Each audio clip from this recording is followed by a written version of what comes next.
Imagine if suddenly your city froze. The temperature dropped by 80 degrees Celsius, and over 90% of the world's population died frozen. After weeks of freezing, those who survived in their homes have water and electricity cut off. With nothing to eat and no way to stay warm, everyone starves. Our protagonist is the only one who prepared for the end of the world and has a comfortable life. And for those who can afford his price, he can provide a little food. His price is steep.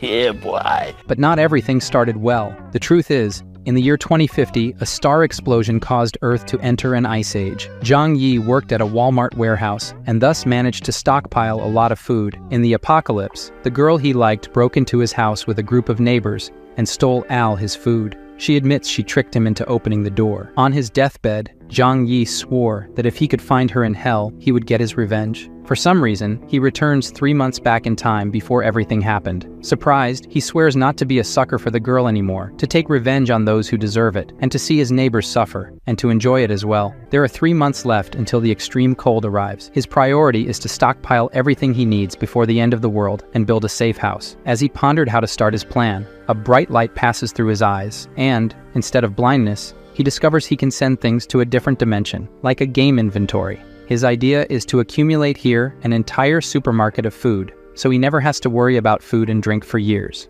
Thinking about all the good food he won't be able to eat in 3 months, Zhang Yi goes to a luxury restaurant to stuff himself, spends 50,000 Korean wons, and puts it all on his credit card because in 3 months, all his problems will be over. The girl Fang Yuqing, whom he had been in love with for years and never got anywhere with, and who betrayed him in his past life, along with her friend, sees that he went to a luxury restaurant. Her friend says she's lucky because this loser does everything for her, and he must be rich now. Fang Yuqing, in my last life, pretended to be innocent and virginal, and in the end, stole everything I had, even your arms. Right now, I want to kill that bitch right here, but that would land me in jail. I have to wait until the end of the world to do something. Zhang Yi flashes his bank card and asks, "Do you want to go shopping at the supermarket?" He uses them both to carry everything and show that he now has money, and they accept happily in hopes of making some profit. They ask, "Why so much food?" And the protagonist says, "You never know when an apocalypse might happen, and it's good to be prepared." The two opportunists complain that he's not carrying anything and that they're doing him a big favor. Now Zhang Yi owes them a luxurious dinner like the one he had before. Laughing coldly inside, Zhang Yi looks forward to the time when it's his turn to treat them very well. "I'm looking forward to that too." At the market exit, his Aunt Lin with her grandson says, "You can't eat all of that alone. Give some to your aunt." After saying this, the 5-year-old grandson steals his shopping cart. Zhang Yi takes it back. "Sorry, I'll eat it all by myself." The child starts throwing a tantrum, cursing at Zhang Yi. "I'll punch your teeth out if you keep this up." The kid starts crying immediately. Aunt Lin asks what he's doing, an adult fighting with a child, and says she'll buy the chocolate. She'll transfer the money later. He shows his QR code and says not later, now his old lady, pass it over now or go to the market to buy it. He leaves, leaving Aunt Lin angry. Arriving home, Fang Yuqing winked at him,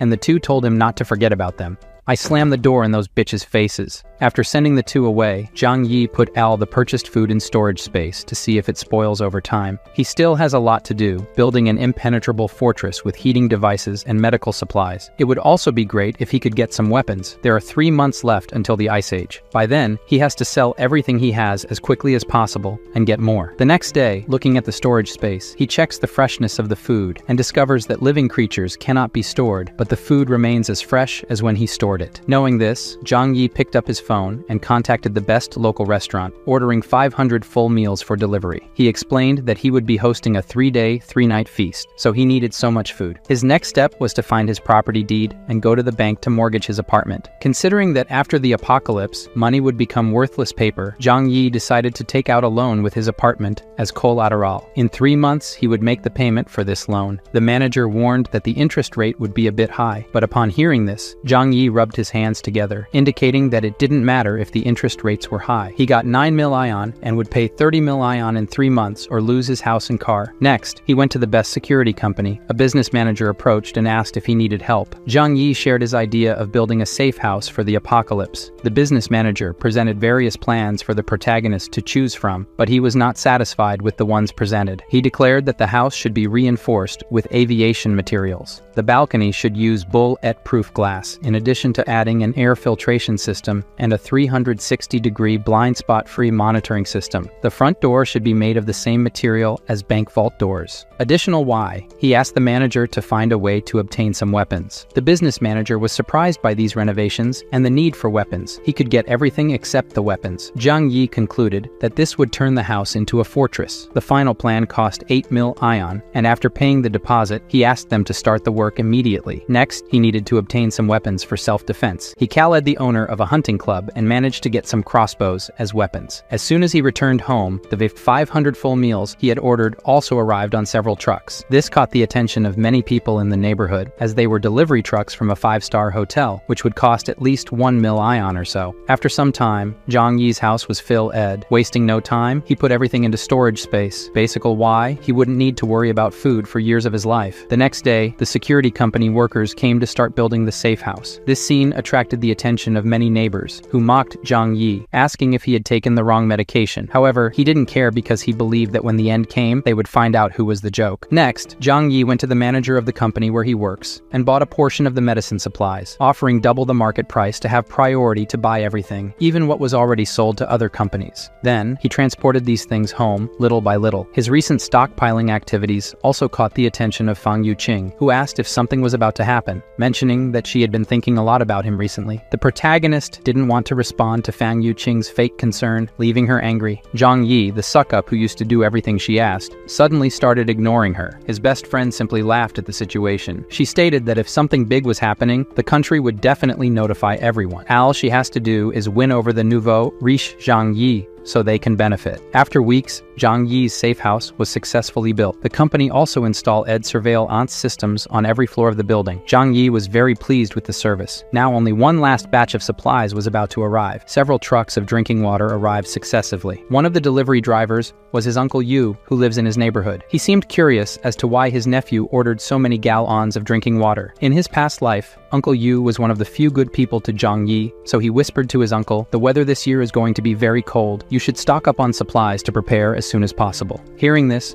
Uncle Yu didn't want to believe, but upon seeing Zhang Yi's serious face, he couldn't help but take it seriously. "Get back to work, you lazy bum."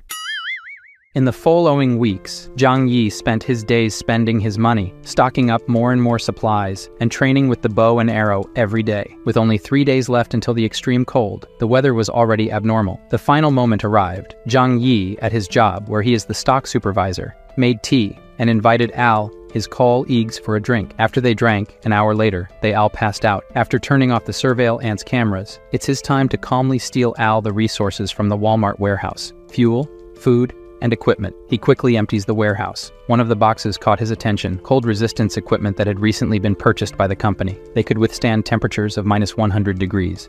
To complete his perfect plan, Zhang Yi also took a special sleeping tea and joined his colleagues. 2 hours later, he is awakened by his employee saying they are screwed, the warehouse was robbed, they took everything. Upon hearing this, he pretends to be surprised. How did all the warehouse products disappear? The manager calls him asking about the warehouse supplies theft. Knowing that the entire warehouse was emptied at once without leaving any clues, and even the cameras didn't see, the manager immediately accuses the supervisor of planning this crime with more people. Zhang Yi, nervously smiling, says he's not competent enough for that. Everyone is taken to the police station to give statements, but nothing is found out. How could they find out that the warehouse was teleported? After the interrogation, the police officer says not to leave the city under any circumstances, as everyone is a suspect. Maliciously, Zhang Yi says he won't even leave the house. This incident on December 10th made news in the city. No one can believe that tons of supplies disappeared without a trace in less than 3 hours. It was also on this day that heavy snowfall began in the sky. Zhang Yi knew this was the beginning of the cold apocalypse. 3 days later at home, when the shockwave from a supernova explosion brings catastrophe to the entire planet, the temperature starts dropping rapidly overnight. Looking at the heavy snow through the window, Zhang Yi says that this time the story will be different. The people in the apartment owners group were nervous, as it was the first time they had seen so much snow in the city.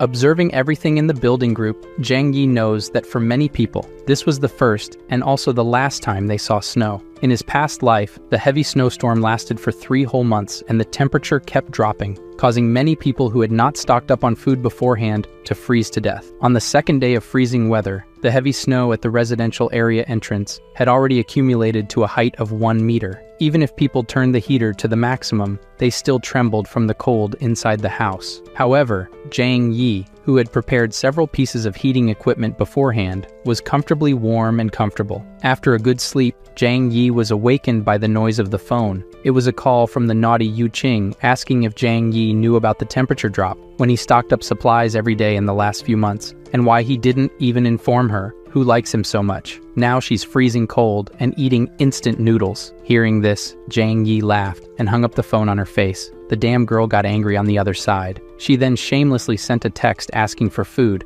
and it wasn't even that way. Reading the message, Zhang Yi decided to troll a bit. He sent her a photo of a steak with wine, which she immediately recognized as top-quality Wagyu and a very expensive French wine. At that moment, the urge to have some became strong, and he asked her to eat it with him and drink wine too. Zhang Yi's response was, if she wanted, she could go to the market and buy it herself. Despite her anger, she calmed down, because she needed to please Zhang Yi to be able to go to his place too. After that, he just ignored her and went back to enjoying his meal. It was then that on the building's surveillance cameras on the iPad screen, he saw the show, Aunt Lin, who was the building manager, saying not to panic and not to fight over food. The extreme weather would last at most 2 or 3 days, and the neighborhood committee would help everyone through this. Aunt Lin warned that excessive hoarding of supplies is prohibited and would be reported to the authorities if discovered. However, one person spoke out against it, questioning how she could be sure that the heavy snowfall wouldn't last long. The surrounding residents also wanted to know, stating that if they didn't stock up on supplies now,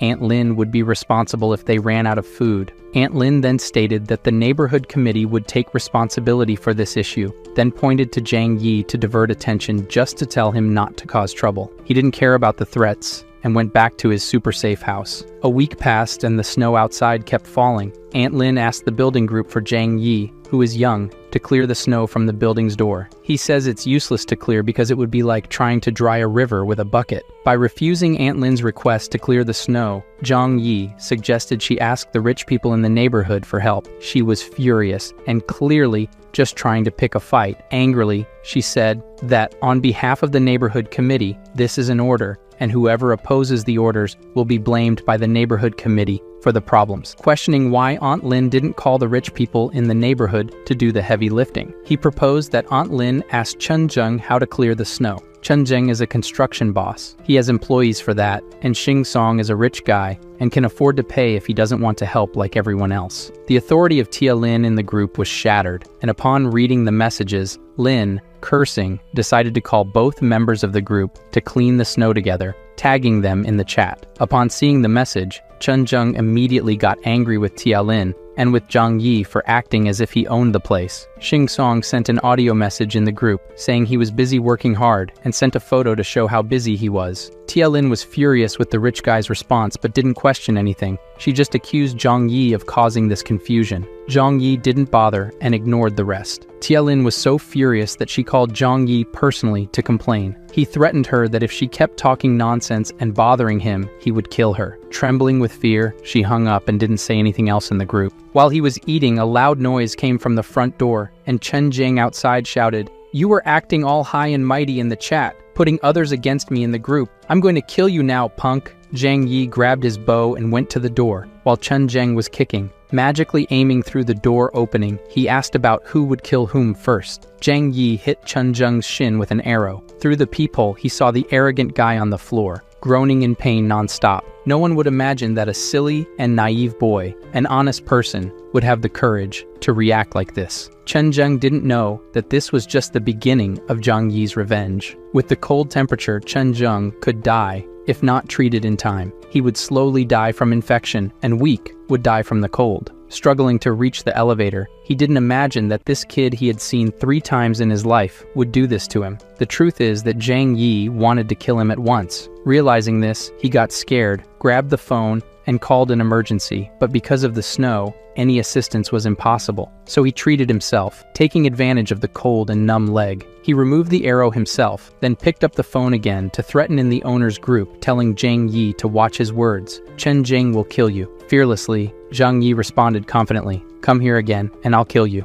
This conversation left the curious ones in the chat group horrified. After all, no one in the region would have the courage to go against Chen Zheng. This was the first time someone directly confronted the guy. Furious, he grabbed the phone and called all his employees. In no time, a herd of people, each holding their own weapon, arrived at his house. Baldi led them all to Zhang Yi's door. "Zhang Yi, you offended our big bro. Today is the day of your death." Attacking the door that was supposed to be made of wood, his sword broke, and he flew, spinning away. Scared, Baldi said that this door is made of pure metal. How many enemies does this kid have? His house is more protected than a bank. Watching the security cameras, Zhang Yi said they seemed weak and must be hungry. The group of people, angrier and angrier, Zhang Yi had the idea of grabbing a water hose and turning it on from the kitchen tap. The workers outside saw the door opening passage, not understanding anything because it wasn't an arrow, so there was no danger. The hose sprayed cold water on all of them. A bunch of them fell to the frozen ground. Only a few managed to escape. This scene left Zhang Yi quite satisfied.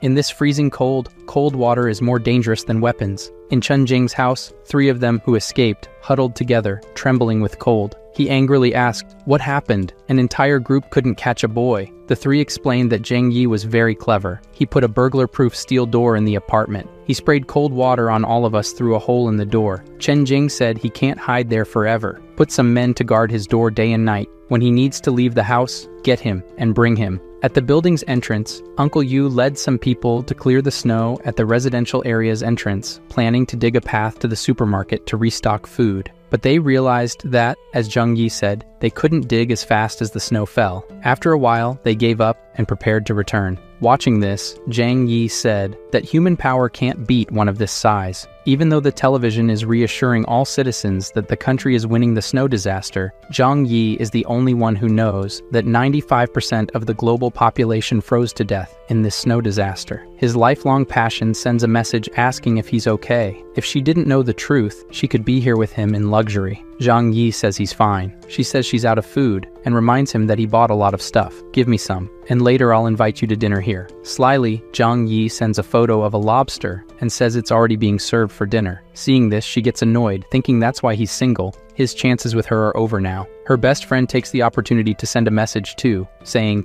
"You made Fang Yuqin sad now." Seeing this message, Zhang Yi says that this little drama is weak. The best friend gives up, saying that the snow won't last long. Why can't he help his lovely neighbors? He might even win Fang Yuqin over. That would be great for him. Zhang Yi ignores and responds with just an "oh." This pisses off the other bitch too. This loser suddenly turned so Alpha Sigma Red Pill? Yuqing gives up trying to figure out why his loser attitude changed so suddenly. They have the idea that if this loser isn't served anymore, they can use another one with less money. Yuqing called another loser, Zhou Ping. He came running and brought a big bag of supplies, saying it's all the food he has. Before Yuqing could fool another sucker, her friend slammed the door in his face. From the bitch's expression, she didn't even care. She was just thinking about getting revenge on Zhang Yi for ignoring her. With this additional bag, 5 days passed, and the snow kept increasing. While eating a piece of chicken while waiting for the real drama to begin, all the buildings were in the dark with the electricity cut off. Soon, neighbors started coming out of their homes, asking each other if they had electricity. Now, with water and electricity cut off, the heaters no longer worked. It was getting cold enough to die inside under the blankets. Before finishing the chicken, Zhang Yi was picking his teeth and turning on the generator he had bought before, or stolen, because he also did that at the warehouse. Neighborhood committee member Aunt Lin is trembling as she holds her grandson. She never expected the snowstorm to last so long.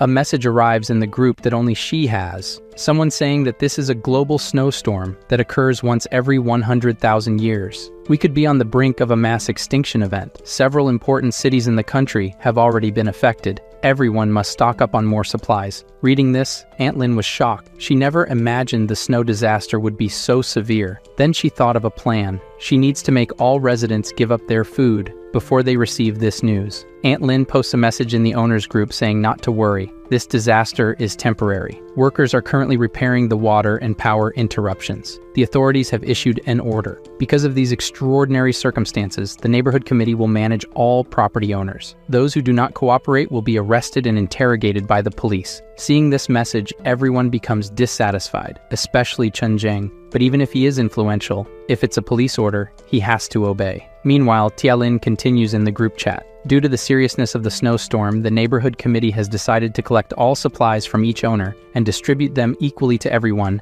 to help overcome this crisis. Upon seeing this message, Zhang Yi remembers that she did the same thing in her past life and stole food from all the residents. Tialin's mistake was sending a message privately to Zhang Yi saying, "My nephew, you work in the warehouse. I saw you last time buying 3 truckloads of stuff. You must have stocked up a lot of food. It's your turn to do your part." Zhang Yi, angry, immediately replies with an audio message, "You armed, bitch. Liar, guys. He says he ate too much and ran out of supplies at home. When she collects from the building, come share some with me." Hearing this audio made the old lady almost have a heart attack from anger. How could he have ruined everything so quickly? But realizing that she and her grandson are in dire straits and depend on Zhang Yi, the lady calms down and responds kindly, "This is an order from the organization. You have to obey. After the snow passes, I will report your good deeds to the organization." If Zhang Yi hadn't died the last time in his life, he would have believed her. So he responds, picking his teeth, "Aunt, I'm not lying. I have nothing to eat at home, and I'm hungry. How about you send me some instant noodles, please?" Upon hearing this, Tialin couldn't hold back and replied to Zhang Yi, "Refusing to surrender your supplies is the same as going against the organization.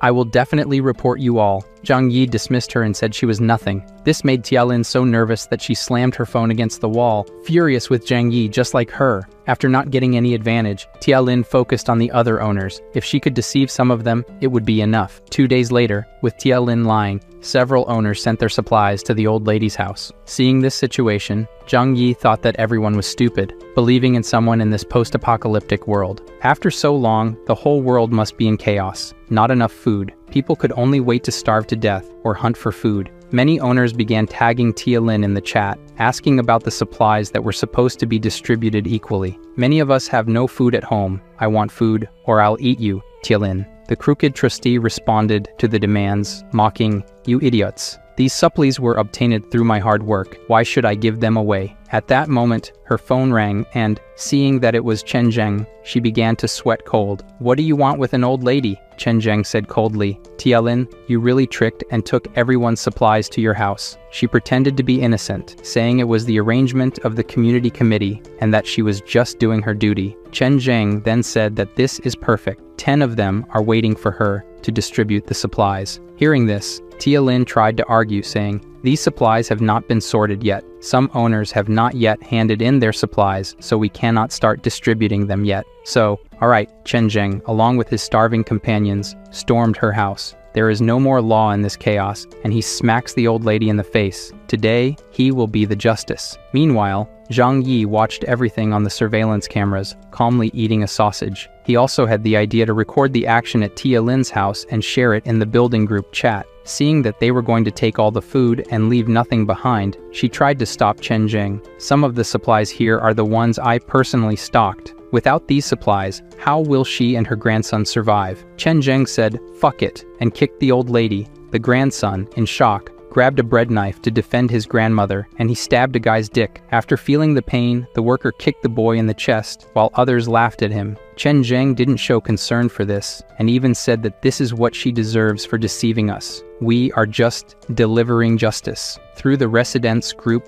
watching everything, they also applauded and enjoyed it. "You old liar, that's how you deal with scammers." They thanked Chen Zheng. Seeing these messages, Zhang Yi said that these idiots don't understand the real problem. Today, Chen Zheng invaded old lady Lin's house. Tomorrow, he may invade yours. But since all of this doesn't represent a risk for Zhang Yi, he says he doesn't care. His steel door will never fall to these guys. After a while, Tialin was asking for help in the residents group. "Does anyone have hemostatic drugs, wound medicine, and antibiotics? My grandson was shot by Chen Zheng. Dr. Xiaohu urgently needs these medicines for the grandson's surgery." Upon hearing this, Zhang Yi's eyes widened. Dr. Xiaohu was a kind doctor in his past life. Here we see why his eyes are turned in different directions. Tialin made an appeal for medicine, promising gratitude to anyone willing to provide it, but all she received was a lull from the residents. No one wanted to believe or help. Zhang Yi, seeing this, just thought it must be karma.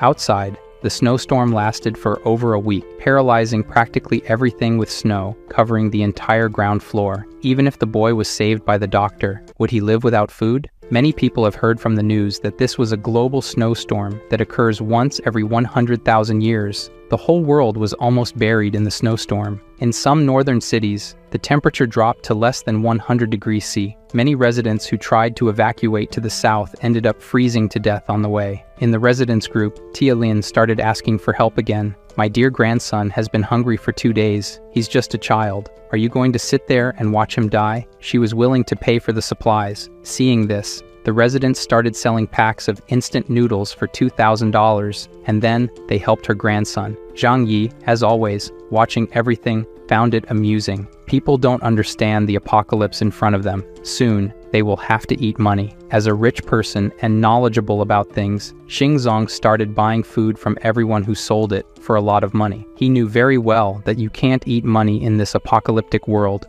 A single mother made an appeal for help in the group as well. Her daughter was about to starve to death, and she hoped everyone could help her. Zhang Yi says that this woman in his past life, with her daughter, survived for a long time, so it's all good. It had been 10 days since the freezing. Zhang Yi, as always, was at home, enjoying the comfort. At this moment, the phone rang. Seeing who it was, he chuckled. He opened the video call and said they seemed thinner. So are they eating well? The sight of the chicken made both of them drool instantly, and they asked why he still has so much food at home. And with this cold, why is he sweating? Mockingly, he says he has a fireplace at home. It's very warm, and he jokes that he's even thinking of going for a run outside to get some fresh air. Yu Qing, drooling over Zhang Yi, saying he's amazing, asked to take a bath inside with him. Without thinking twice, he rejected the invitation and even made a joke. The girl instantly became angry at Zhang Yi's words. It's okay if you don't want to help, but mocking them is not cool. So, is that how it is? You still think I'm a loser? Zhang Yi asked. If you want food, go find your rich boy. And he hung up the call.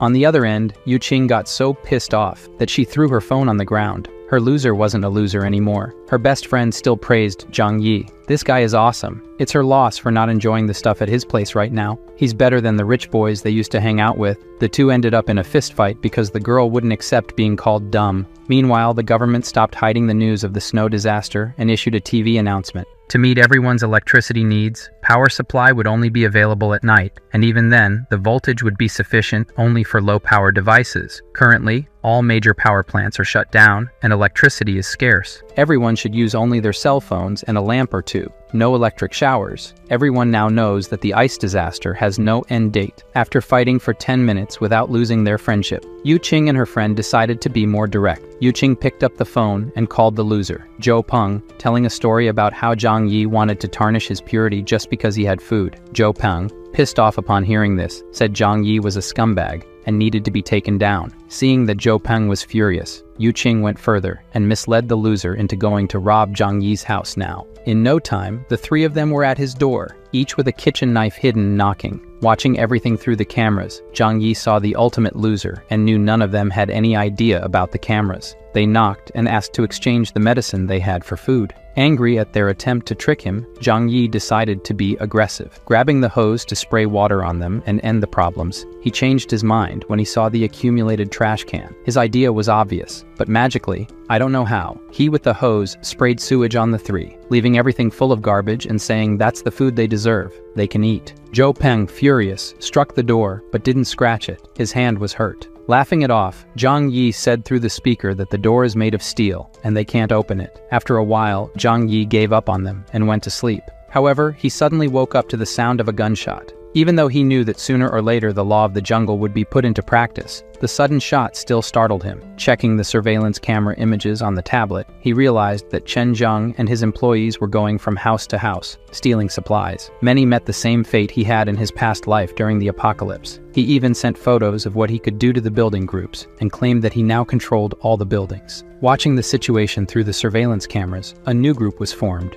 where several residents denounced Chen Zheng's actions in the chat, stating the need to go against him soon. Zhang Yi was also added to the group and read the messages. Having fun with it all, a retired veteran proposed leading an attack against Chen Zheng, receiving support. The veteran uncle suggested that they needed young volunteers to ensure security and weapons. A woman in the chat immediately sent an audio asking, Aunt Lin stole from them the other day. Can we trust Uncle and give him weapons? This divided the residents into two groups, with half wanting to go after Chen Zheng and the others just not trusting Uncle. Watching the discussion in the group chat, eating something sometimes, and watching through the cameras as Chen Zheng stole more and more houses, Zhang Yi decided he should do something to take this guy down because anyone who goes against him will just end up taking a bullet to the head. That's not fair to everyone. The next morning, a resident who opposed helping the veteran go after Chen Zheng called for help in the residents group. Her door was being forced open, and she would be next. It didn't take long before she was dragged out, and what had to happen happened. Yu Qing and her friends, nervous, realized they needed a plan to be the next ones to be broken into. The girl's idea was to spread the news that Zhang Yi had a stockpile of supplies and gather everyone to join forces to take over his house. They added him to the new group so he would know, but Zhang Yi didn't care and said it's okay. They argued that he should join forces with the four to protect themselves from Chen Zheng. Zhang Yi's response was simply to leave the group. This change in Zhang Yi's attitude left Yu Qing and the others astounded. How could this loser from just 3 months ago now be so firm? They began discussing how to break into Zhang Yi's house and steal his fortress. The smart glasses guy says to open the door. His friend here knows how to pick locks. They decided to try to break the lock and placed umbrellas so they wouldn't get showered with water or garbage again. Zhang Yi, watching through the surveillance cameras, activated the high-voltage defense feature. The clever lockpicker had just admitted that this lock couldn't be opened. The kid practically exploded in shock and died. Seeing this, Zhang Yi felt no remorse for killing these guys. The smart guy with glasses pointed to the door, cursed Zhang Yi as a damn monster, and told him to get out now. Hearing this, he just laughed, grabbed his crossbow, and aiming through the door, hit the left arm of the smart guy's man squarely. The other two went to help the injured and were also hit, the loser and another crazy guy. Yu Qing and the others fled and returned home from where they came. The three hit by arrows were lying on the ground, groaning in pain. One of the girls slapped the slut Yu Qing's face and said it was all her fault. She didn't mention that he had crossbows at home, his crossbow. She argues that she didn't know. Last time, he just sprayed water and garbage. Zhou Peng, the loser as always, defends the slut. Besides, the smart guy remembers that the most important thing is to take care of the wounds. They called, and Dr. Zhou Qier came to check the wounds of the injured people. Surprised, she explained that, with the wounds so deep and without professional equipment, they have less than 20%. Furthermore, the iron arrow was rusty, and without antibiotics, it's certain death. The girl, who is a relative of one of the dumb kids, cries at the news and says that Zhang Yi is very cruel and did it on purpose. Until now, Dr. Kuti doesn't know who this is. Zhou Qier leaves the warning. Get medicine soon. If they remove the arrows now, it's over for them. The smart guy with glasses, at this point, must have gone crazy and said Zhang Yi must get the medicine for them. Yu Qing, thinking for once in her life, remembers that Zhang Yi suddenly changed a lot and started stocking up a lot of stuff at home. She tells the others that Zhang Yi does have medicine because she saw him stocking it before. Furthermore, no one here harmed him. They just wanted to rob his house. But since they failed, and only they got hurt, it's his fault. From the corner, there Zhou Qier, listening to everything, just thinks she doesn't know this guy, but they deserve to die anyway. The other girl blames Yu Qing for everything, and forces the slut to figure out how to convince Zhang Yi to give medicine to everyone. This time, even the loser agreed. Without the medicine, he would die too. The plan now was to try to call him, which he answered easily. She is crying on the phone and says the boys are dying, and if he can help, Zhang Yi just asks why he should. Everyone has to die sooner or later. The crazy guy's sister takes the phone to say it's his duty to help, because he injured the guys, and they were rusty. Zhang Yi then says that he used arrows like that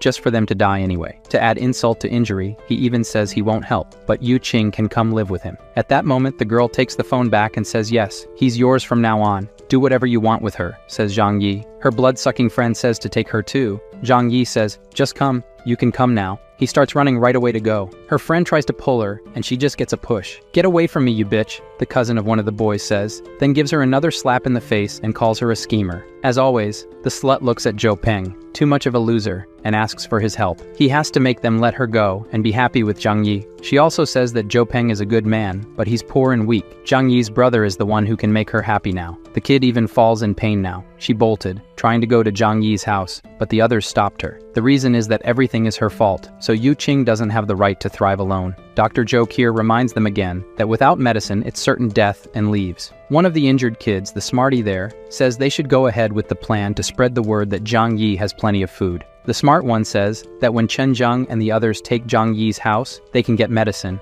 Yu Qing is against doing this to Zhang Yi's brother. The other girl makes it clear that if she opens her mouth, she'll lose her teeth now. Zhou Peng is against hitting the bitch, but says to her that this plan is the only choice. They posted in the building group the photos and videos that Zhang Yi sent. He really has a lot of food. Seeing the message, Chen Zheng drools and says, "That's perfect. I can get revenge for the leg." In the residence group, people asked Zhang Yi to distribute his supplies to everyone. Others asked for just one meal. Aunt Lin asked for food. and another mother in the group asked him to be her son's godfather. Seeing these requests, Zhang Yi sends an audio message to the group. "I'm eating those listening. He really said he wouldn't feed animals and wouldn't help anyone anyway." Ignoring them all, Zhang Yi looks at the snow falling outside the window and thinks, "Staying home every day is boring. It would be nice to use the snowmobile stored to take a ride around." Suddenly, the phone receives a message from Dr. Jo Kier. She says her medicine and food ran out, and if he wants to negotiate. In her previous life, she died because she gave her last food to a mother with a hungry baby, and she starved to death. Zhang Yi remembers her as a good person, but says that the smarter the woman, the more dangerous she will be. Zhang Yi doesn't want to leave anything to chance and end up dying again. He replied,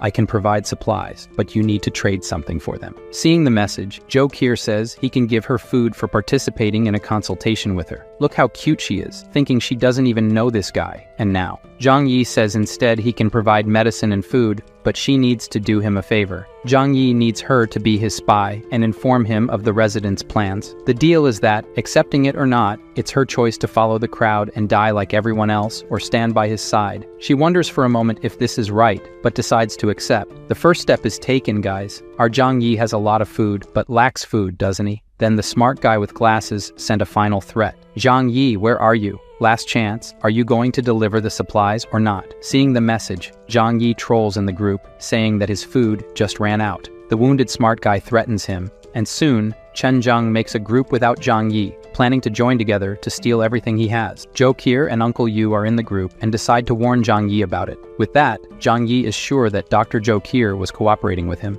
Zhang Yi tells her that he has plans to defend himself, just don't be with the herd. It was 2:30 in the morning when a group of armed people marched home, shouting that they had to kill the selfish one. They hammered the door with all their might. Seeing this through the security cameras, Zhang Yi turned on the high-voltage device. Those who were close were electrocuted and died. What a pity. The others were scared and wanted to flee. However, as soon as they turned around, they were blocked by Chen Zheng and his gang. He ordered them to continue breaking the door, or they would die. To motivate the residents, the smart one with glasses said that now they have to kill Zhang Yi to avenge the neighbors he just killed. Besides, inside there's a fireplace and plenty of food. Encouraged, the residents grabbed a wooden log and continued trying to break down the door. Zhang Yi, after some time drinking wine, decides to help them. He took out his sound system, played action music, and said that this was to motivate them. Listening to the music and with more anger, 20 minutes later, the door was only scratched, and the guys were fainting from hunger and exhaustion. The residents, who didn't even know the door was made of steel, were puzzled. One of them goes there to inspect with a magnifying glass and says it's the same material as bank vaults. A door like this, not even a tank could knock down. Zhang Yi, on the other side of the door with his crossbow ready, only aimed well at the throat. The guy was agonizing there, and the other neighbors ran, shouting that he had weapons. Somehow, Zhang Yi hit the people who weren't even facing his door. The technology mysteries that, behind the door, Zhang Yi felt no guilt for it, just self-defense. The smarty with glasses who survived after calming down says he has a plan. The door is steel and thick, but the wall is still made of cement bricks. The neighbors seemed to understand and started hammering the wall next to the door. Cracks began to appear in the wall, and then a metallic sound with an impact occurred. The guy with glasses lost fear of the arrows on the side of the door and went to check. The walls are also lined with steel. Everyone was shocked. Why on earth would someone put steel in the walls? Someone who knew this situation was going to happen, they tried to break several other places in the walls, and every corner had metal. They went to the apartment above and below his, and as expected, there was metal everywhere. This miserable man has an impenetrable fortress. Without tools, it was impossible to drill through the walls. The neighbors realized that Zhang Yi must have known about the apocalypse to have built such a complex fortress. Everyone was in despair, saying that Zhang Yi was selfish and only thought of himself. Two residents looked at each other hungrily, and for a second, thought about eating each other. But it passed. One of the neighbors says he remembers that his apartment's balcony is made of glass. This idea made everyone excited again. Using wooden planks from the neighboring apartment to his, Zhang Yi sat calmly while everyone together gathered on the balcony. Unfortunately for them, the glass was bulletproof, and they couldn't even scratch it. To help them warm up because it's very cold outside, Zhang Yi took a Molotov cocktail and threw it into a hole in the wall, which soon fell from the ceiling on their heads. In the element's view, it was 1 second of terror, and then many of pain, catching fire completely. In agony, he jumped from the balcony. The fire spread, and everyone else was also protected against the cold, while Zhang Yi watched everything. The others tried to go back to the apartment next door. However, the others didn't let them, for fear of burning themselves too. They fell off the planks, and any of those who didn't fall took the opportunity to warm up a little. After a while, the repentant residents returned to his balcony in front of the glass, begging for food. As in his past life, they ate. He doesn't even feel sorry for them. Hess shows them warm pasta to see them drooling. He even puts it on a table right in front of them. Zhang Yi then told them that for whoever brings Chen Zheng's head will receive food for a week. Hearing this, everyone looked eagerly at Chen Zheng in the neighboring apartment. Even those who were behind him heard Zhang Yi's words. Killing Chen Zheng means food and drink for a week. Chen Zheng even locked the door with everyone's gaze, but before he could get closer, his men and the gun in his hand stopped him. At this point, Zhang Yi put the reward notice in the owner's group. Anyone who could kill Chen Zheng would receive a week of food. The next morning, the skinny ones were waiting to ambush their food. Even if he had a pistol, they could surprise him. Chen Zheng and his loyal followers were attacked from behind, but the result was that both were lying on the ground. The boss ordered them to be stored as food, and one of his men saw that the boss was wounded in the back in this attack. Chen Zheng called Zhou Qi to come treat his wound. Soon she was doing the dressing and said it wasn't for free. Chen Zheng says she can eat with them. Seeing what the soup everyone was about to eat was made of, she says she prefers to starve to death. Chen Zheng at least says that she would be the last person to become food in this building. Ignoring this nonsense, she tried to leave. However, Chen Zheng said that only after he was healed could she leave. She sat in the corner of the room while the men resumed discussing their plans to get Zhang Yi. Man, look at how far human beings go in extreme situations. If Chen Zheng hadn't been injured and still needed her, I bet he would force more things, you know? She, after hearing the plans, said she was going to the bathroom, but she was actually there to tell Zhang Yi what she heard. Later, Chen Zheng's men went to the neighboring apartment to get food and steal. They let them in and didn't imagine the food was for them. With a blow to the head of the couple, they killed them, but to make sure, they hit more. Chen Zheng tells our doctor that he can't have predators around his house, as they might try to hunt him down. Zhou Qi is starting to see how things are. In the house where the friends of the slutty Yu Qing are, they had to remove the arrows without any medicine. Everyone has serious infections. Maybe the cold is taking away some of the pain. Zhou Peng asks his cousin to try to convince Zhang Yi one more time, but she says it's useless. There's no way. Days go by, and Zhang Yi only eats and sees Chen Zheng afraid of being ambushed again. As he eats more and more, Zhang Yi calls Zhou Qi to ask about her situation. She says Chen Zheng went crazy. Everyone's food ran out. They're invading houses every day to kill everyone and search for food, besides keeping the dead for later. She hasn't eaten anything for days and asks if he can save her. He thinks for a moment that she's very useful for being a competent doctor. In the post-apocalyptic world, doctors are treasures. So, Zhang Yi says she can come to his house after doing one last thing. A while later, Zhou Peng goes to pound his door, desperate. He says his love, Yu Qing, is starving. He went to Zhang Yi's door, asking for food for the girl who used and rejected him. Zhang Yi also says that tetanus is already advanced in him. Medicines won't work anymore. As he walks back home, he remembers he never even held Slutty's hand. So instead of waiting for death, he ran to Yu Qing's room, kneeled down, and asked her to marry him. She, disgusted, threw him away. The loser grabbed her by the neck, saying they'd get married in hell then. She slapped him in the face, saying she belonged to Zhang Yi. Zhen Peng then says he'll have to go to hell to get her. Then we go back to Dr. Zhou Qi. She told the men she would make a decent meal for them today. They won't even notice it's not regular meat. Pleased, they thought she forgot about pride. She tells them she doesn't want to die as much as they do. After helping a little, she says she'll take care of the rest alone. Putting something in the soup and stirring well, she had to make an effort not to vomit right there. Sometime later, she served everyone. The soup looked really nice, everyone said. To gain their trust, Zhou Qi also served herself a bowl of soup and went back to her room. Hoping her medicine would take effect, she put a whole vial of sleeping pills in it, and in minutes everyone was asleep. Relieved it worked, she sent a message saying everyone was asleep. What should she do next? Zhang Yi's order is to take everyone to the balcony. He was watching everything from the other side. Feeling cold, she asks if he intends to kill them. Hearing this, he threw a rope and said, "It's more or less that. She should tie everyone to the balcony railing." She says he could at least help, but he says she's the one being tested here. Tying everyone to the railing, she grabbed Chen Zheng's gun. Worried, he warned her to remove the magazine and throw the gun at him. She even tried to bargain if she should trust him, but with the argument that it's her only choice. Zhou Qi obeyed and threw the gun at Zhang Yi. After receiving the gun, he examined it, confirming it was the same one Chen Zheng used. Then he went back to the room, grabbed a water hose, and from there, he threw water onto the balcony, without even warning Zhou Qi. She entered the apartment while the water was falling, and in a short time, Chen Zheng and everyone else woke up screaming. Looking at their hands and feet tied together, he realized he had been drugged. All he could do was curse Zhang Yi a few times. After a few sprays of water, Chen Zheng turned into a popsicle. Dr. Zhou Qiu, too weak even to stand up, calls and says it's all done. After a few minutes, our beautiful doctor was at Zhang Yi's door, observing through the cameras. Even though everything has gone well so far, he wanted to make sure there were no risks. She should open the heavy door and enter while he pointed the gun. She finally entered and fell to the floor. Just the warmth inside the apartment was good enough. Approaching from behind, Zhang Yi says it's not over yet. He has to make sure they're not hiding anything from each other. He has to be sure of that, and she knows how to do it. Blushing, she knows what she has to do. Zhou Qiu takes off everything and remains only in her underwear. Now that he can see she's not hiding anything, Zhang Yi says it's perfect now, leading her to the room where she must take a shower and change her dirty clothes. When he heard the sound of the shower, he took all the items from the medical kit and confiscated them. It was always better to be cautious. A pleasant time later, Zhou Qiu, dressed in pajamas, came out of the bathroom, a sight that moved Zhang Yi. He asked her to sit down and dry her hair. He says he let her go because she's valuable to him. If she doesn't obey the rules, he won't show any mercy. Her room will be that one. From now on, you'll live there. Without my permission, you're not allowed to wander. She was aware of the consequences. Zhang Yi says that in this chaotic world, the best thing she did was join him. To reinforce the trust between them, Zhang Yi decides to reveal his secret and ensure Zhou Qiu's loyalty. In this house, she can see that there is no food. The reason he is so prepared for everything is that he has a power nobody knows about. He took bread from the dimensional storeroom in front of her. If she betrays or kills him, she will no longer have food and will starve to death. Seeing this, he understood how Zhang Yi was living so comfortably. She ate and even cried with emotion, almost choking with such haste. Now that she is clean, without hunger or thirst, Zhou Qiu will be responsible for all household chores. Before she could accept, the scoundrel interrupted, asking what else she could offer. Being an intelligent person, she knew what he wanted.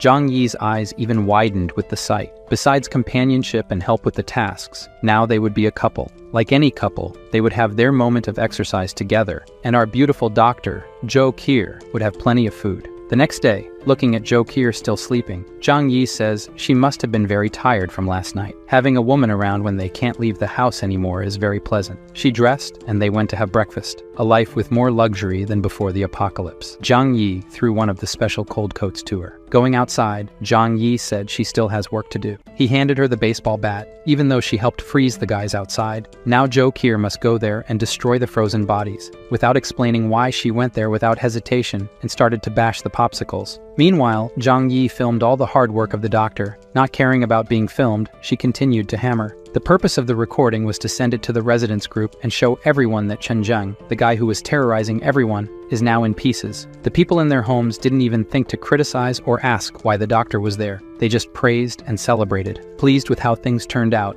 Zhang Yi received a call from Yu Qing. Zhang Yi says he didn't know she was still alive. The girl with a crazy look says she heard about Chen Zheng's death and is now ready to be his woman, and that he must be with Zhou Qiu because he thought she was dead. Her friends behind her were ready to kill the girl, and they both heard the screams from the other side. Zhang Yi took advantage of this to mess with her mind even more, sending a picture of Zhou Qiu saying that she was his fiancée. When she saw the new message, she broke free from the two girls and ran to the phone, just to see Zhang Yi and his girlfriend. The girl went insane, saying that she loves Zhang Yi more than anyone. However, Zhang Yi threw it in her face that she doesn't matter, and who he loves is the one with him now, and hung up. The poor girl's friends didn't even want to hit Yu Qing anymore. Their anger was at the girl going to live with Zhang Yi and them getting screwed, but now they're screwed together. Satisfied with how much she suffered, Zhang Yi asks his little girlfriend if he was too cruel. She says that whether he was or not doesn't matter. He has his reasons. She also heard of him for the first time when she went to help the two girls, and how they seemed crazy. If Zhang Yi did what he did, it's right. A person in the building in front decided he couldn't take it anymore and decided to fulfill his dream of jumping from the building,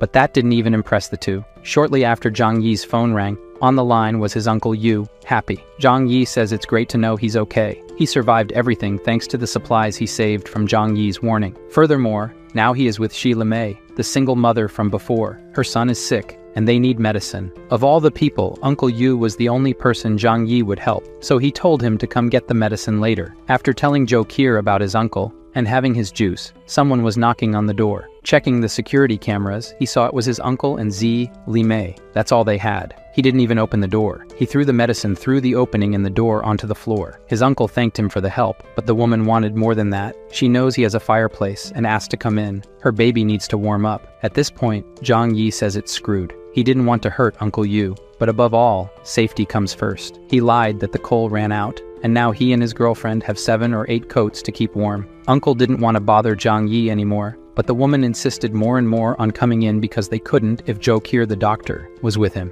Zhang Yi's argument was that she's engaged to him, and that's why she's here. She blushed all over, hearing that. Finally, Uncle Yu got tired of hearing it and said that's enough. Just the medicine was great, they still have food. After sending them away, Zhang Yi was even tired. This woman in his past life survived for nothing. Since this conversation tired him out, he went to rest on his girlfriend's lap and have a great view. Zhang Yi thinks that Zi Limei being around could even mess up his plans. It's no wonder that when they returned home, Uncle came to ask why she was abusing his nephew's trust. She even says it's all for the baby's best interest, but Uncle reminds her that he owes his nephew. If it weren't for him telling him to save food before the apocalypse, he would have nothing. Instead of agreeing, Zi Limei claimed that Zhang Yi didn't give medicine to help. Everything was for him to collect favors later, saying that Zhang Yi is a selfish man. Uncle, hearing this, shouted that everything has limits. He may be old, but he's not stupid. If she badmouths him again, she'll be alone. The smart woman let the subject drop.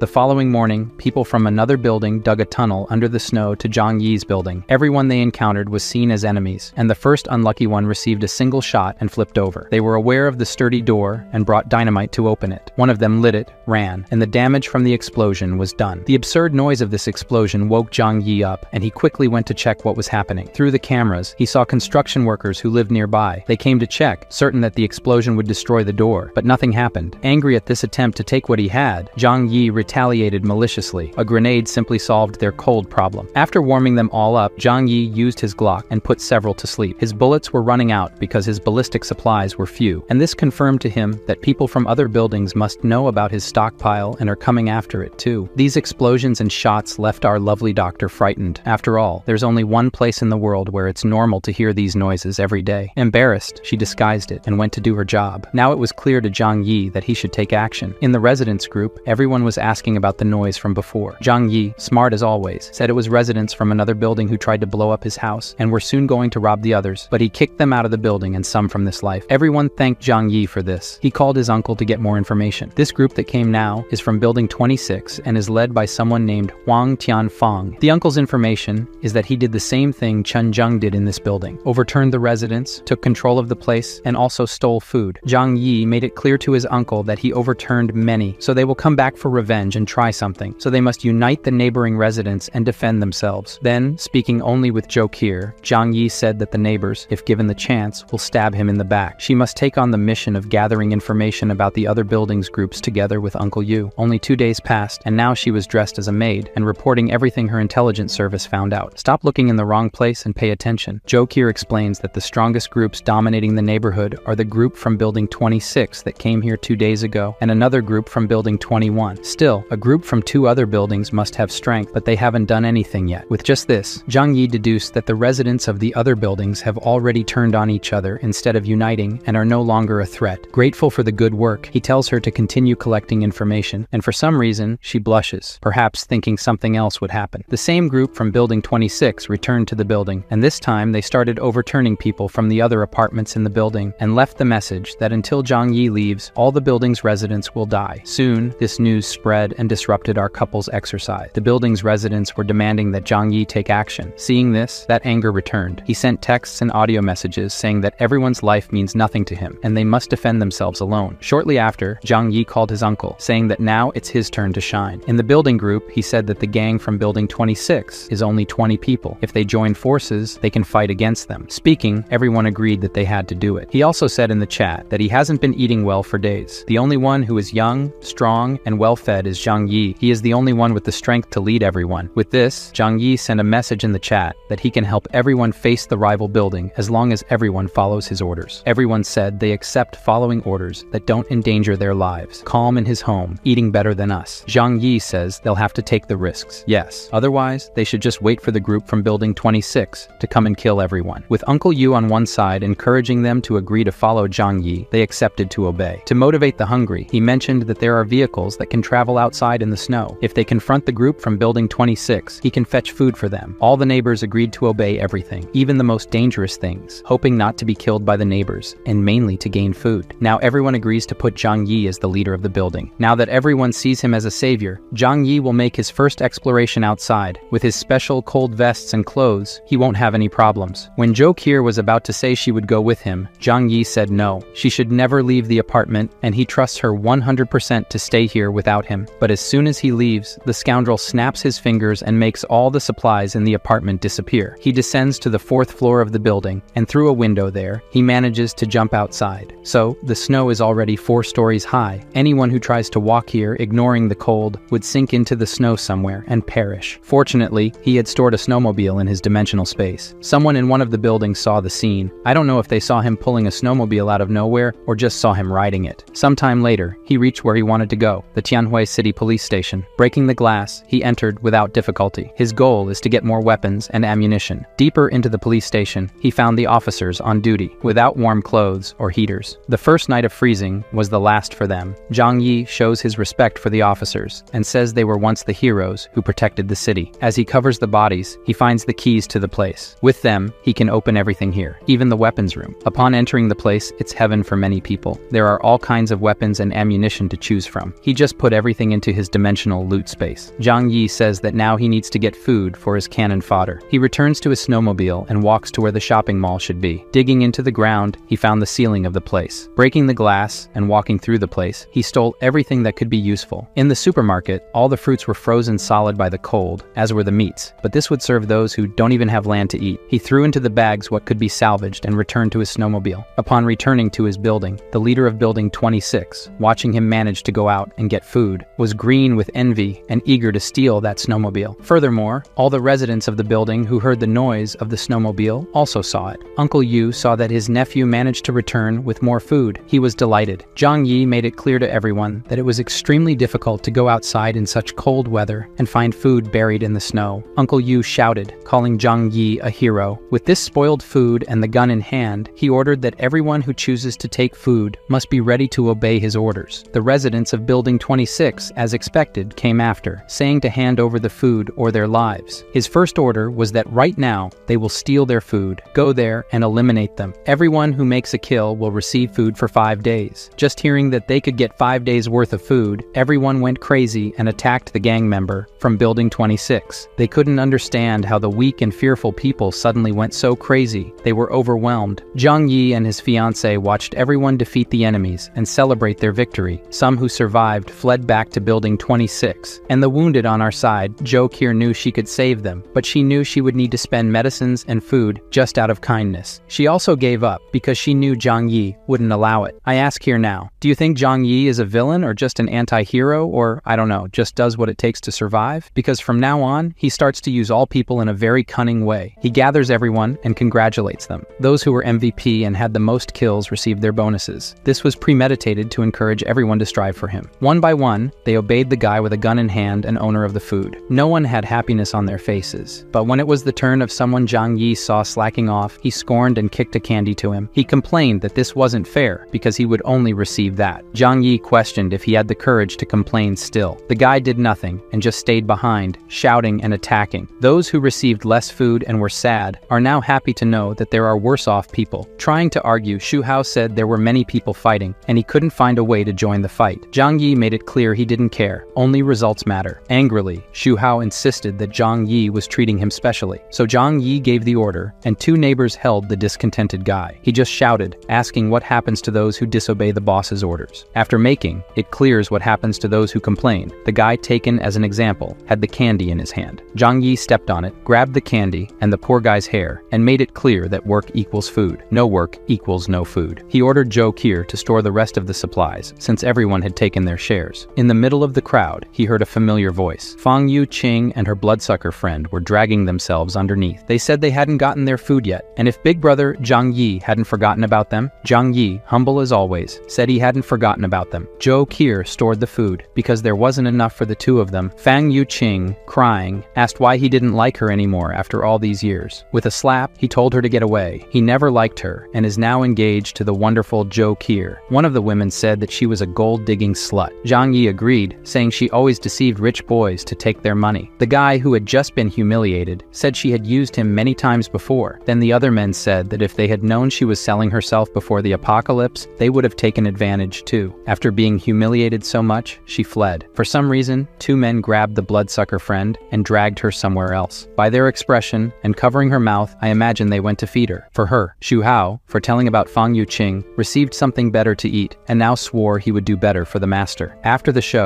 Zhang Yi began to organize the building's fortification. In the building, there are 47 people in total. Now, excluding Zhang Yi, Zhou Qi, Uncle Yu, and his wife Xi Limei, the people form 6 groups of 7 people each, and take turns guarding the building's stairs, 24 hours a day. When enemies arrive, they should shout, make noise, and alert everyone. Uncle Yu, being a former army veteran, will organize all the groups. Back in the comfort of home, Zhang Yi was studying something, and Zhou Qi asked, if it starts to snow now, what will happen? As he took his weapons out of the dimensional loot storage, he said, they're in winter. They'll be stuck for at least a month until the snow melts. Besides, in the apocalypse, the biggest danger isn't the weather, but people. Now, with this weapon, he has a chance to fight enemies without leaving home. He noticed through the scope of the weapon that some people were heading to the garage of his building. They're definitely going after the snowmobile that Zhang Yi pretends to leave there, but actually puts in the loot storage. Uncle Yu called Zhang Yi, saying the defense team was properly organized and asking not to take seriously what Xi Limei said last time they went to get medicine. She's a chatterbox after all. Zhang Yi said he didn't care, but asked if Uncle wanted to raise someone else's child. In difficult times, strong men are very valuable, and he could get any woman he wanted. But realizing Uncle's discomfort, Zhang Yi said Xi Limei is also a good woman, and if that's the case, he should knock her up too. However, Uncle said that in an apocalypse, one shouldn't think about that, and now he'll go back to work. Zhang Yi told Zhou Qi that these matters of children should be thought about calmly. In the tunnel they dug, some people from Building 26 came back secretly, planning to make hidden thefts. The first of them almost got a beating. The guard shouted enemy attack, and a brawl started on the stairs. The group from Building 26 didn't count on the fact that now Zhang Yi's building was so well protected, and the survivors fled. Outside, enjoying the good life, Zhang Yi saw the enemies fleeing and said he was really in the mood to shoot some, taking his WAP from the loot storage. Through the scope, he could see perfectly, with an absurd calmness, even knowing the result of pulling the trigger. One of the fugitives got a shot right in the head, and the others, realizing what it was, ran even more frantically. Zhang Yi thought to himself, this feeling is great, and decided to enjoy it more. All the shots were precise, aiming at the head and the clock. With 7 capsules on the ground, there were 7 bodies in the snow. With this, he was sure he had sent a message to all the neighbors of the buildings. Zhang Yi, leader of Building 25, has a rifle, and there's no way to confront him. Now they must follow his orders. The next day, Zhou Qi brought food, saying she was practicing her cooking. Additionally, she asked about the noise on the balcony last night. Without hiding anything, Zhang Yi said he shot and killed 7 people. The woman's reaction was simply to say that Zhang Yi is amazing. Zhang Yi even asked if she wasn't curious why he used an AWP to do it. Zhou Qi said it's none of her business, and it doesn't matter what he did. She's with him, and it's better than dying outside. In other words, she doesn't care what he does to others outside. Zhang Yi even praised her, saying she's smart and doesn't have unnecessary curiosities, and he likes that. Meanwhile, on the other side, residents of Building 26 looked at the bodies in the snow. One of them is related to the boss, worried because they didn't get any food and now lack men to carry out their plans. Tianfang got irritated and ordered to bring the bodies of David, his relative, and the others to have more food. Meanwhile, Zhang Yi decided to go out for another round. Everyone respects him now, and of course, they're very scared.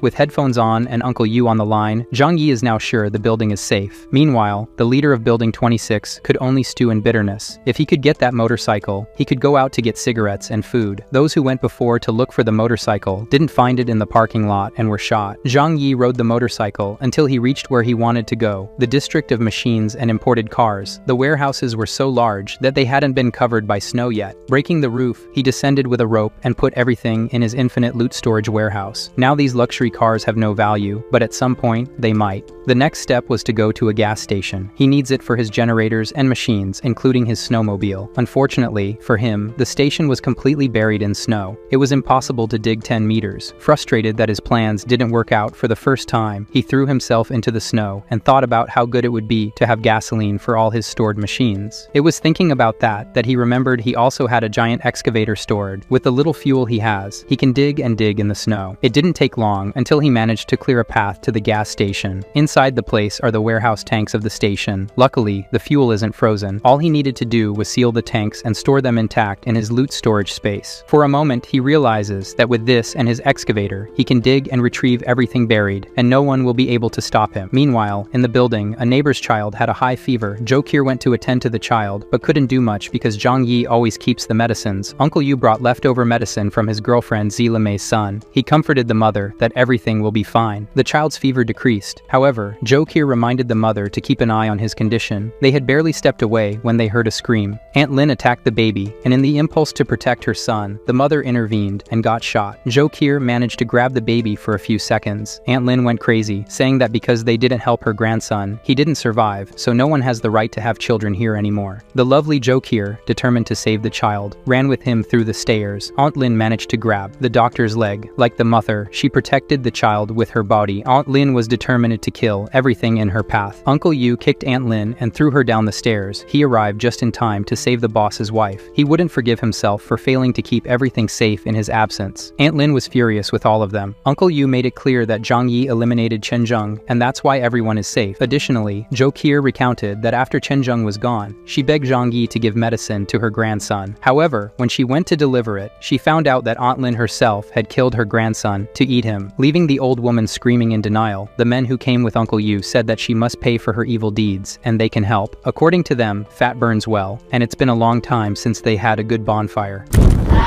Returning to Zhang Yi, outside the house, he slept in a tent at the gas station, and now he's going out for more exploration. With his excavator, he went to the city's military post, and by digging, he gained access to the military base. However, all the military supplies were taken. All he thought was that the military leaders, with all the equipment, are the ones who will try to take power from the surviving society. If that's the case, he should arm himself to protect himself even from these people. While digging for something else, he broke a wall of the camp. To our surprise, not everything was taken by the army. An absurd amount of weapons and ammunition in this place went straight to his loot storage. After so long away, he returned home on his snowmobile, and this time without bringing back food. The neighbors noticed he was without food and immediately started complaining. Zhang Yi countered that even for a whole day this time, he couldn't find anything. But if they want, they can go back to having to go outside to find their food and not follow him anymore, and he calls them ungrateful. Zhang Yi realized that by not bringing back food for one day, they felt unfairly treated because his work of defending the building wasn't being paid off. Even though he said the discussion was over, some of the residents approached, suggesting that he could take some of them next time to search, and that way, he could rest more. Not only Zhang Yi, but we didn't even notice this strange guy with a hand hidden behind his back. Zhang Yi made a hand gesture, and the next moment, the rebel took a hit to the head and fell to the ground. The others who were with him apologized, but Zhang Yi made it clear that there is no forgiveness. He shot everyone, and at least 4 of them went to sleep. The rest fled through the window. The noise caught the attention of Uncle Yu and Joe Kier, who ran there worriedly. He simply said that they were traitors, and he responded with mercy. Uncle Yu simply said they were so comfortable they forgot their place. Zhang Yi then went home, as if what happened now didn't matter at all. Zhe Li Mei stayed there, thinking that this mercy he mentioned is just to warn others. With no one questioning what happened, they go home while Zhang Yi thinks his cannon fodder is running out. In the comfortable home, Zhang Yi asked Joe Kier if anything had happened while he was away. She recounted that Aunt Lin had gone crazy due to her grandson's death and attacked a mother, but that was already resolved. Additionally, someone from another building called Chen Lingyu wanted to discuss something with Zhang Yi, but she didn't say the specific details, just that she wanted to cooperate with him. Not knowing what this person could offer, Zhang Yi didn't care. He has everything he needs, and those people outside can only wait to die of cold and hunger. Curious if he was just going to ignore the woman's request, he asked for his information, and what Joe Kier knows about this person is that Chen Lingyu owned a cosmetics company and now completely controls Building 9. The only surprise to Zhang Yi for this is how a woman had the power to take control of an entire building. Out of curiosity, Joe Kier says he should talk to this woman, so he already had messages from her and the leader of another building on his phone. He went straight to Chen Ling to ask what she wanted. She wanted to speak by voice, and Zhang Yi immediately said he didn't have the patience to speak. It will be by text. On the other end of the line, Chen Ling only thought that this person who took down Building 26 has a snowmobile and a rifle is tough. She says they heard about him and know he has a snowmobile. He asks what they have to offer. Basically, there's 76 workers who can use his snowmobile snowmobile to search for food too. In summary, she wants the snowmobile and for him to provide food for them beforehand so they have the strength to search more with his snowmobile, and he should know that soon all the people in the neighborhood could turn against him. So it's smart to have allies. Discontented now, he asked what happens if he refuses. He had never seen beggars ask for food with threats. Chen Ling was calm and made it clear that currently, Zhang Yi is a target for all the neighboring buildings. It's only a matter of time before everyone unites to attack them all together if he doesn't cooperate. In this situation, he asked for time to think about it, hanging up the phone as he looked at the other buildings. He knew his home was impenetrable, but if everyone united, they could bring down his building in an extreme situation. While he was thinking of a way out, another person was calling him on the phone now. This time it was Li Jian, who also asked to cooperate. His building 18 had been pacified, and everyone cooperated with each other, distributing resources among themselves, and his focus is on maintaining people's humanity. He is willing to help building 25 to enter into conflict with the others, and any service he has, in exchange for just a few supplies. Zhang Yi asked Zhou Qi what things are like in building 18. Her information is that she indicated that Li Jian unified all the residents of the building after the apocalypse, but his resources for so many people wouldn't last long. He replied that he needed to think too. Soon he saw that several other people had messaged him. Zhang Yi went to Zhou Qi to show that he might have to kill them all. At this moment, the doctor's mind was that she made the right choice in joining Zhang Yi. This time he asked his girlfriend for advice, but the strange thing is that at the same time, he put the Jubilee on the line and asked what was better, to cooperate or to destroy them all. Then she couldn't even answer properly because she couldn't concentrate. You know what I mean. Sometime later, he asked her to cut a bulletproof vest for him to put on his legs. His plan now was as follows. In the group of residents of his building, he told them that the neighbors threatened him to hand over the snowmobile, or they will attack the building. If he does that, everyone in the building will have to go look for their own food from now on. Soon, everyone turned against and ready to follow Zhang Yi to go against the other buildings. It didn't take long for Zhang Yi to be placed in a new group, with only the leaders of the neighboring buildings. There, they made it clear that if Zhang Yi refuses to follow all the terms, they will become public enemies of all the buildings. They made all the demands, letting everything happen as they wanted. He had the brilliant idea, decided to cooperate, and set up a meeting with all the leaders. His idea was to eliminate all the leaders. The rest of the residents, without leaders, won't be able to organize against him. With a meeting place set, he went down, arranged with his followers from the building, and to encourage everyone, he gave them quality food, saying they need to be strong and energized to defend their home. One of them asked if they could hope for peace. Zhang Yi says not only that, but if everything goes well, there won't be any more food problems for anyone here. Motivated, everyone is now idolizing their savior and willing to do anything for him. Exiting through the tunnel and not through the windows, Zhang Yi and all the residents went to the designated place. Even from afar, he noticed something strange. There were so many people here, so he ordered Uncle Yu and the rest of the residents to come too, and he will stay behind hidden with his rifle. At the negotiation field, Uncle Yu and the residents stood in front of all the leaders of the neighboring buildings and their groups. One of ours said they didn't seem to want to negotiate. The other completes saying, they seem more like they want to destroy them. With so many of them attacking each other, they wouldn't stand a chance. However, Uncle Yu stated that their goal is to make Zhang Yi cooperate. Attacking us wouldn't help with that. The building owners of 26, 5, 21, 9, and 18 were confident Zhang Yi might be intimidating, but against so many people, he doesn't have the power to face them all. One of them says he doesn't see Zhang Yi, so he must be scared after seeing our numbers. The situation is totally in their favor. Tianfeng shouts for him to show up soon for negotiation. Uncle Yu warns that the leader will only meet with the leaders, so they should come this way. Chen Ling and the others disagree, and ask if they aren't afraid of death. Realizing how things were going, Zhang Yi called Uncle Yu, warning them to stay away from the other groups. Uncle Yu, clever as always, told them to wait a moment and had his group retreat. With this distance, Zhang Yi whistled to get everyone's attention. In the open field, nobody knew exactly where Zhang Yi was, nor where the grenade he threw into the midst of the other building groups came from. Behind the leaders, a massive explosion occurred, resulting in a hole where everyone nearby was obliterated. Uncle Yu put the phone on speaker behind the leaders and asked if they had any questions for him. Wang Cheng, in shock, asked why so much violence. Zhang Yi questioned over the phone why more than 1,000 people for a negotiation. Already heading back into his building, he said there were 5 minutes left until the appointed time. If they didn't agree to come talk to him at building 25, it was over. Chen Ling spoke for everyone that they would accept it. Already in one of the apartments, Zhang Yi was content. With just one blast, more than 20 people were gone. This will convince him, and now he only has 20 of them left. Sometime later, all the leaders rushed up the stairs of the building to reach the designated place. As there are no elevators, they are all tired. He only asked if everyone was there, confirming that they were. The meeting began. The residents in the room calmly laid out their conditions as before, of how he should cooperate. Unsatisfied with this, he drew his Glock and placed it on the table. Instantly, everyone was shocked, so Zhang Yi said it was just bothering him on his waist. Continue. None of them wanted to ignore this, and said said that if they flip, the others will join forces against him. Thus Zhang Yi took the lead in the discussion. First point, he doesn't agree with their demands. Providing food for so many people is impossible for him. The most he can give is 10 meals per day for each building. How they use them is up to them. Chen Ling was indignant. This is too little. Only in her building, there are 76 people. Zhang Yi then made it clear. It's either this or war. With no way out, Tianfang took the lead, saying that Chen Ling doesn't represent everyone. They want to accept, but it won't convince everyone to cooperate if they're left without food. Zhang Yi cocked his Glock, asking if this is really too little for them. Li Jiam, the most peaceful of all, took the lead, saying he wants to talk. It's always better than a shot to the head. At this point, Zhang Yi put his foot on the table, saying that food isn't infinite. Even if they search, they'll eventually run out. He pulled a bunch of seeds out of his pocket and threw them on the table. His point is, they should start planting food to be able to make their own food. Tianfang quickly questioned, what sense does it make to try to plant in the ice? Using his Glock, he pointed out, there's land under the snow, water won't be lacking. His condition is that all buildings must put their men to dig and plant every day, and in return, he will give 10 meals to each building. Moreover, he can provide medicines, drinks, and cigarettes. Upon hearing cigarettes, the two smokers forgot everything and said they accept everything if they can take a drag. Zhang Yi took out a closed wallet from his magic pocket and gave it to them to try. While they smoke, he stands aside, asking if they agree. Every day they can get a box of cigarettes. Li Jiam wanted to say something, but the smokers stepped in front and said they accept everything he said. They just need to be able to smoke every day. The rest of the three leaders are yet to respond, intimidated by the person with the Glock in hand and who has already convinced two of the leaders. One of the leaders pressured the others to accept. The two are already on his side and now want to please him, as much as the others want to discuss better. The two don't give an opening. Meanwhile, Zhang Yi goes to the window and notices that the residents of the buildings are starting to move. His reaction then is to move his Glock to the leaders and ask, what's this? Wang Qian, who was already bought, affirmed that all the leaders are here. There's no reason for anyone to attack them. Li Jian then says that if they are attacking, it's on their own accord. Zhang Yi shouts for the others to come in. Everyone here in the room is trapped here. Meanwhile, Zhang Yi takes out his rifle, and somehow no one saw his magic happen. With his scope, he identifies who's leading the others into rebellion. With a perfect shot, the leaders were knocked out, one after the other. Zhang Yi knocked down everyone who was taking the lead. The leaders sitting in the room were terrified to hear what was happening. A few minutes later, and Zhang Yi was calm, saying the situation was resolved, asking if everyone is okay with the negotiation. Soon the two smokers said yes. The rest who didn't want to accept were forced to accept. The last was the honest Li Jin. Now that everyone agrees, tomorrow afternoon they will start. Leaving the room, he patted Li Qian's things and asked him to do a good job. Meanwhile, he will keep an eye on them. Leaving the building, all the leaders seemed nervous, so the residents were curious about what happened. Zhang Yi tells them how he controlled the situation, but had to make a deal to provide about 300 meals for them every day. Not content with this, because why should he give so much food? Zhang Yi uses this. According to him, if it weren't for this, they should fight against over 1,000 neighboring Motors, which would certainly lead to many deaths here, and he could not accept that, so he resigned to so much food for their well-being. Now all the residents of Building 25 cried with so much emotion. Zhang Yi is the only one who could lead and take care of everyone so well. Everyone left. Only Uncle Yu stayed there. The old man, embarrassed, says that things didn't happen as he imagined they would. Zhang Yi took Uncle to a more private place, and there told the truth. The plan was to eliminate the leaders of all the apartments at once, but only the 5 most influential leaders were sent, so the plan was postponed. If the 5 leaders had been knocked out, the others would take their place and be more motivated to destroy Building 25. Uncle Yu now, yes, understood why there wasn't so much destruction. Now it's because there will be later. He understood and was impressed at how his nephew is so good at calculating things. Now it's a matter of time. The other residents will weaken as the days go by working. 300 meals alone will make them destroy themselves from within, not fight for the little food they will receive. Zhang Yi made it clear to Uncle not to tell anyone about this. Returning to his luxury home, his wife was doing yoga. What a difficult life they have. After so much work, Zhou Qier wanted to know how the negotiations went. His response was that in the next few days, all he has to do is this. He threw her on the bed and said she shouldn't leave the house for the next few days. Be prepared. After a hot night, the next day it was very cold outside, but still everyone was put to digging as promised. Their mission is to reach the ground 10 meters below the snow to plant. He just passed by to make sure everything was being done, then went far away to get his snowmobile. The other 2 leaders said they searched and couldn't find his snowmobile anywhere. Where could he hide it? Zhang Yi's goal today was to find a veterinary clinic. There he knew he could find the poison they use to euthanize animals that are beyond saving, he said. With this amount he has here, he could knock out 300 people since they won't be able to find treatment. He knows that when the time is right, he will use it. Returning home, he made sure to gather plenty of supplies for his building beforehand. Everyone was impressed at how much he got this time. With a phone call, he notified the other buildings to come pick up their share of the deal. The leaders sent 3 3 people from each building for this, perhaps out of fear of being ambushed. Little by little, the 30 neighboring buildings picked up their first day of meals, and everyone was happy to start seeing food. As he left, he heard the workers saying they were tired from today's hard work, but it was worth it. So without a plan, things are going well. Returning to his comfortable home, his abode was always tidy, and he had everything he needed there, even a hot shower every day. Meanwhile, in the other buildings, Wang Qian saw his subordinate arrive, and the first thing he checked was if there were cigarettes. Everyone behind him quickly expressed that they were suffocating and would die if they didn't get a smoke. Soon, everyone was relaxed, and only then did they think about food. He allowed everyone to start eating, but he didn't calm down until he was sure the food wasn't poisoned. His group was confident they had food, but the other workers in the building were waiting for their share, which never came. That night, the protagonist left his bath peacefully and heard the neighborhood arguments over food distribution while he and his wife were stuffing themselves. The next day, everyone was digging, and as the protagonist prepared for his daily round, he left a warning to be courteous due to the food shortages, causing disputes.